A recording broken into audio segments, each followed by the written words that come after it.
In this video, we're going to learn how to take the derivative of a function involving a product of two functions. So this is going to be used when we have two factors that both depend on x. So if one of them is just a number, we do not have to use this rule. And we can really only take the derivative of one thing at a time. So we read left to right, that's the direction we go in, and wherever we begin is when we take the derivative. So because we're beginning on the left-hand side here, we take the derivative, and the second factor we drop down. So we take the derivative of f, which is where f prime came from, and then g of x had to stay the same because we can't take the derivative of both at the same time. In the product rule, we add, and now we're going to go back the other direction. So now we start here with g of x, and we take his derivative, and then f is the one then that gets brought down. And that's it for product rule. We will go over a quotient rule in the next video, but I wanted you to have the rules right beside each other in your notes so that you can quickly reference them. So just going to go over some examples. Here we have a trinomial times a binomial. We could FOIL those, but our result would be pretty ugly. So I probably would just use the product rule here. So when we take the derivative, again, we start on the left here, we take the derivative, and the second factor we drop down. So the derivative of this first factor is going to be 6x minus 4.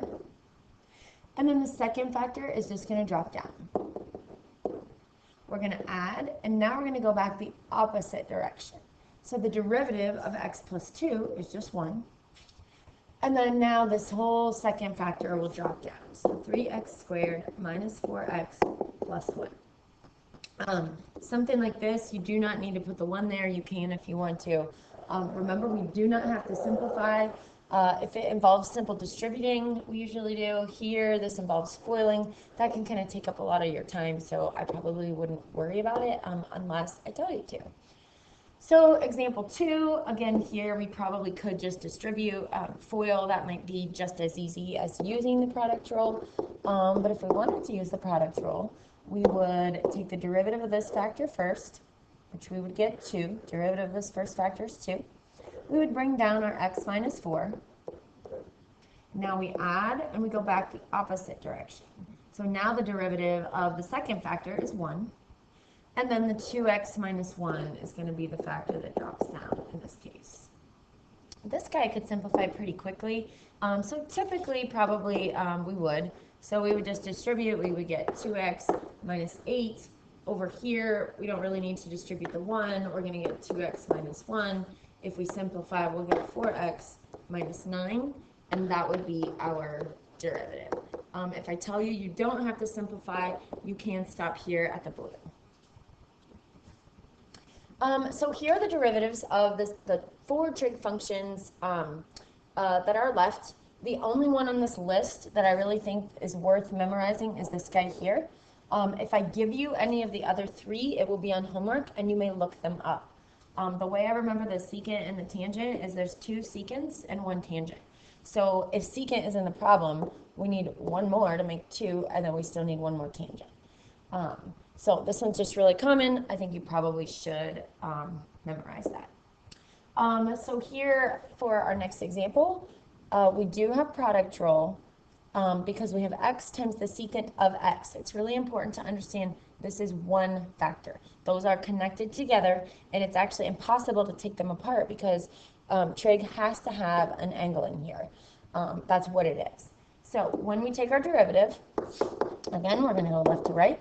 So we're going to take the derivative first, which is 1, and we're going to drop down the secant of x.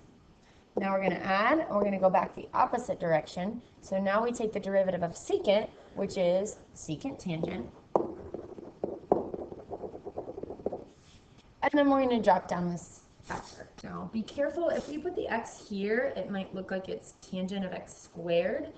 And it's not. So either maybe somehow separate that, or sometimes instead of putting the x at the end, we'll actually put it right there in front, just so there's no confusion.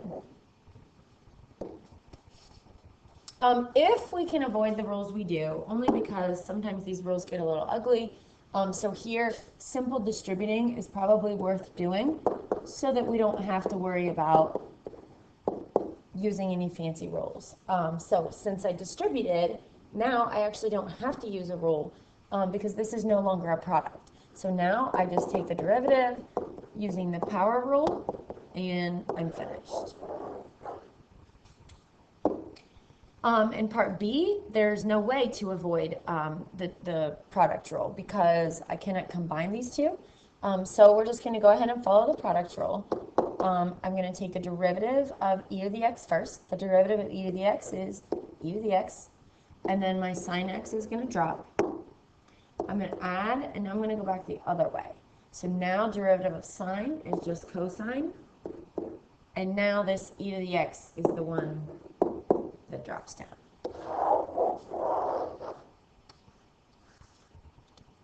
And that's it for this video.